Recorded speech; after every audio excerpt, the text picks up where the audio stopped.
Hello and welcome to Cyber Life. My name is Ken Underhill, your host. In today's episode, we're going to be talking about application security, or AppSec for short. We'll be meeting an application security expert, Ted Harrington. Ted is also the best-selling author of a book called Hackable, which you can find on websites like Amazon. Now you might be asking yourself, what is an application? I don't even understand what that is. Well, think about it. We interact with apps every single day of our lives. In fact, you're watching this show right now on an app. It might be the Roku app on your phone, it might be Amazon Prime Video, or any number of applications on your phone. Also things like TikTok or Instagram or Facebook. They've got apps for your phone. So we'd also like to thank our sponsors for this episode, Cloud Underground. Cloud Underground offers a lot of education around the cloud and teaches you how to build your own cloud and then hack it. So it's really cool stuff. Be sure to check them out at cloudunderground.dev. So cloudunderground.dev. Ted, I wanted to ask you, for all the smaller businesses out there, we see all these things in the media for very large enterprises, like here's how Amazon protects themselves, here's how Google protects themselves. But in reality, your mom and pop restaurant doesn't have the budget of a Google or a Facebook or something like that. So Ted, what are some things that those really small businesses that maybe have a couple of employees, what are some things that they can do to be a little safer around cybersecurity?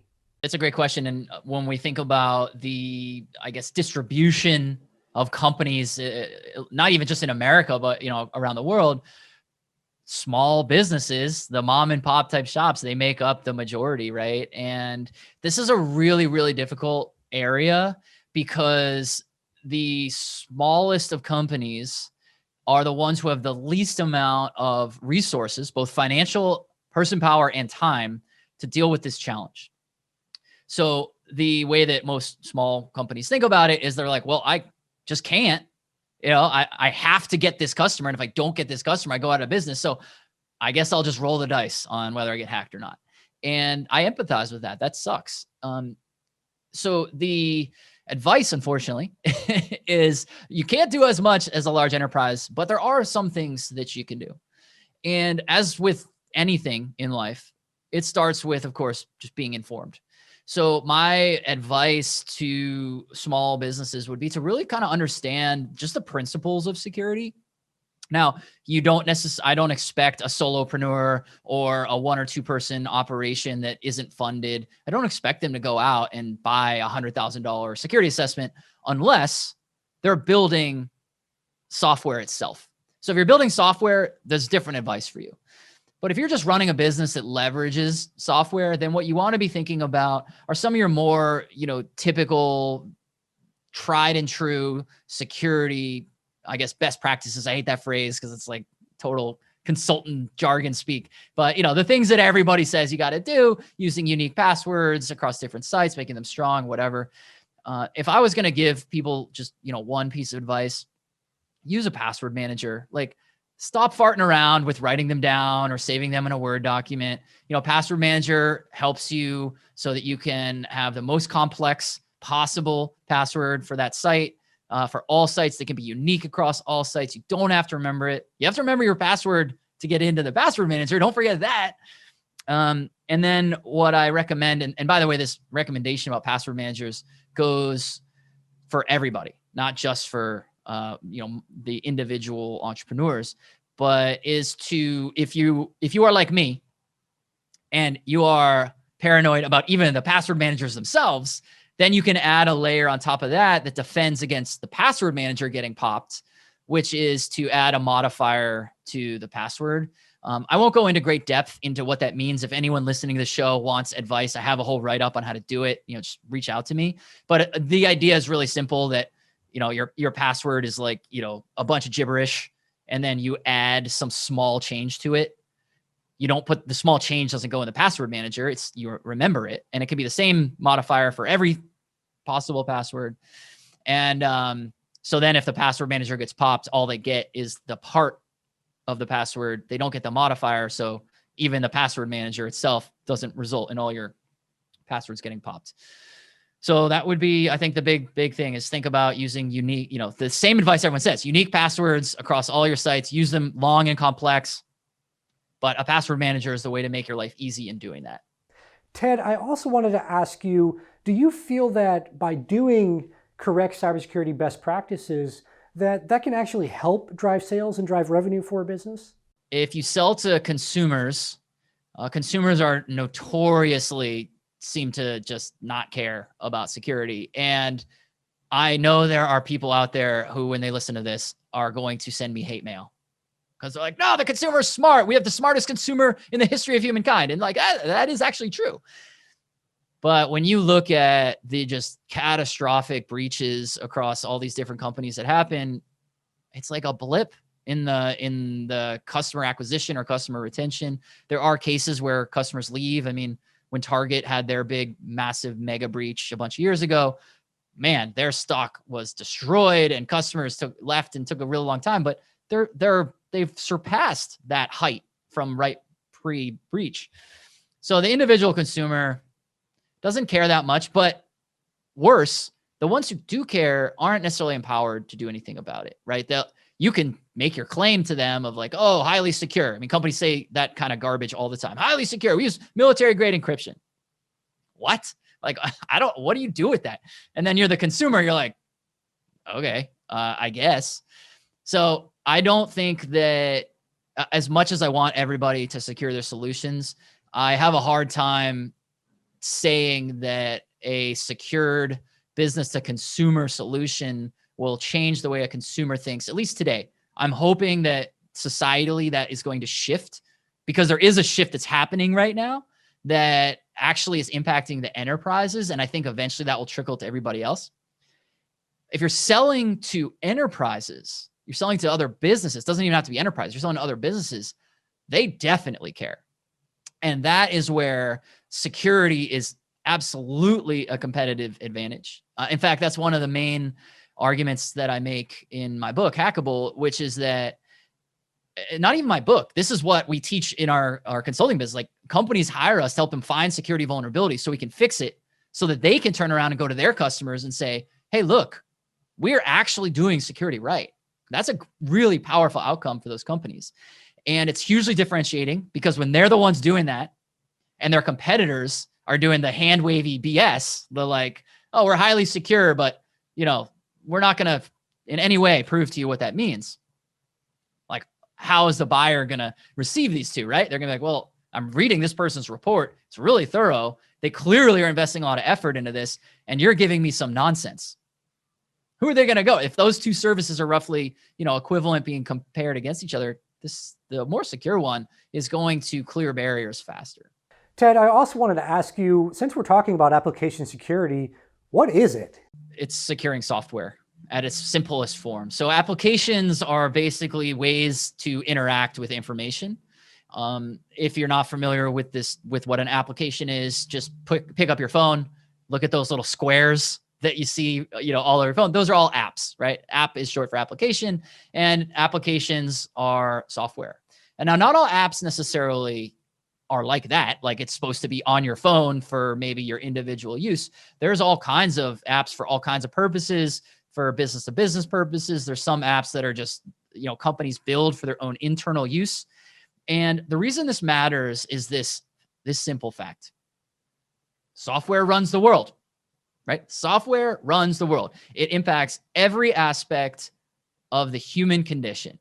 Maybe there are some pockets of the human race where technology hasn't really touched yet. You hear these stories all the time about people in these like remote islands who've never even heard of a cell phone or whatever. Like, yeah, sure. You can't make universal statements, but all of commerce, all of the multinational economies, all governments, pretty much everything that has to do with how the world makes money, produces money, generates wealth, builds things, it all runs on software. And that software is built by humans. Humans are fundamentally flawed ourselves, and the work that we do is fundamentally flawed too. And that's not a value judgment. I'm not saying that software developers are like stupid or negligent or anything. Quite the opposite, actually. They're working their butts off to create these beautiful technology, these software systems that run the world. But because it's humans who build software and humans make mistakes, those mistakes become things that attackers can exploit. And that's why application security matters, because the purpose of application security is to find and remediate, to fix those vulnerabilities, and ultimately to prevent them to the best extent that we can. It's less about pure prevention, like it will never happen, and more about how do we reduce the instance of it happening, get quicker at finding it, and effectively fixing it. So that's what application security really is about. And the reason that it matters is, of course, because software runs the world, there are flaws in it, and there needs to be a whole practice making sure those flaws are addressed. Ted, I wanted to ask you, if someone out there is watching this episode and they're saying, well, this application security thing, it kind of seems interesting. I do want to work and learn how to hack different apps and hack Facebook and figure out my girlfriend's password for YouTube and stuff like that. How can I get into application security? The truth is, to do anything, we need to take the first step. And so anyone who is evaluating that type of career shift, just go for it. The security community, the entire just industry, and I use that word intentionally, security is a community, even though it's, of course, an industry and a profession and, all these things. It's a community. And there just aren't enough people in security to do the jobs that are needed. And so my advice to anybody who's in whatever profession they're in, thinking about pivoting, is to say, first, do an analysis of yourself. Identify where your strengths are and identify where your passions lie. Because I could say, I don't know, everybody listening to the show obviously is individuals, but I can say with near certainty that your strengths and your passions are directly applicable to some slice of the field of application security. And more broadly, all of information security. There's going to be places for you. I'm an example of that. I entered, if you think about it, it was like, I don't know, maybe 11 years ago, something like that. I wasn't in security. And you fast forward to today, and I wrote a best-selling book on the topic. And so it's possible, right? You can make the shift and you can really make a contribution. And if I could do it, other people can do it, no doubt about it. And this is exactly what I did. I looked at the things I'm passionate about. I care about doing hard things that matter in the service of others. And I want to get better every day. Those 4 principles guide my life. And that's what security is about.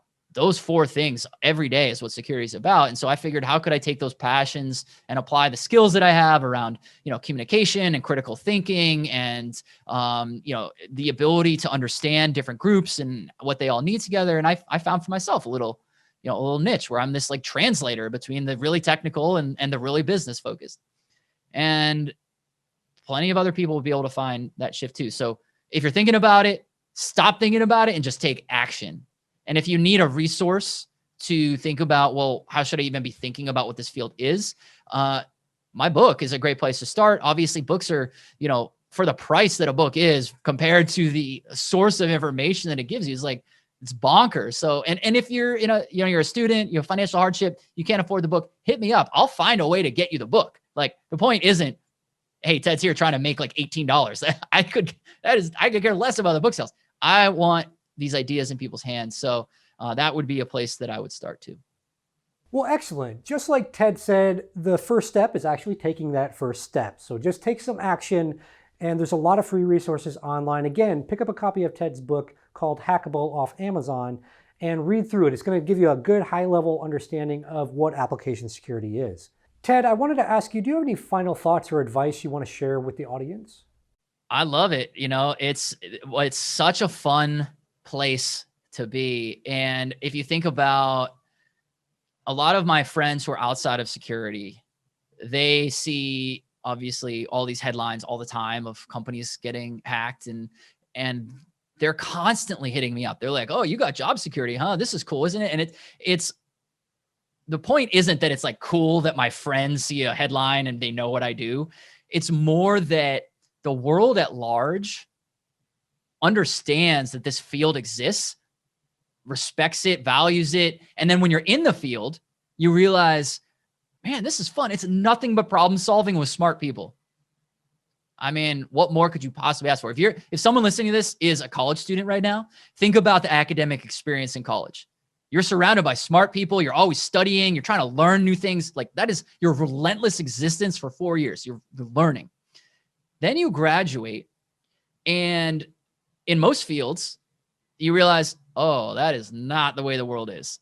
It's like most people punching a clock with something they don't really care that much about, doing something that you're like, frankly, if I didn't do this, someone will do this. Who cares? Like that's the way a lot of people actually feel about their profession. In security, and obviously not everybody is this, but I think the proportion of people who feel differently about their career feel like, man, I get to do this every day. I get to be around smart people. I get to solve hard problems. I get to better myself every day. I do something that matters. Like it's a really exciting place to be in. And so if you're thinking about it, do it, man. And use me as a resource. You know, if any of these ideas triggered questions for you, or whether it's, you know, about career progression, we've been talking about mostly, but we didn't really talk about security testing at all, which is totally fine. But like, if you're at a corporation and you want to know, hey, is my software secure? Whatever it is, just hit me up. Go to hackablebook.com. Information about my books all there. You can get the book there. All my information on socials and how to contact me. Like, use me as a resource. In today's episode, we spoke with application security expert and hacker Ted Harrington. Ted, again, is the best-selling author of this book called Hackable. Be sure to pick up your copy on Amazon. If you want an autographed copy like I have, just reach out to Ted on social media and he'll let you know how to do that. And if you don't really have a budget right now for buying a book, then just reach out to Ted and he'll figure out a way to get you a copy. There's a lot of us that are willing to sponsor a copy for you. Be sure to follow the Cyberlife over on YouTube as well as on LinkedIn at Cyberlife TV.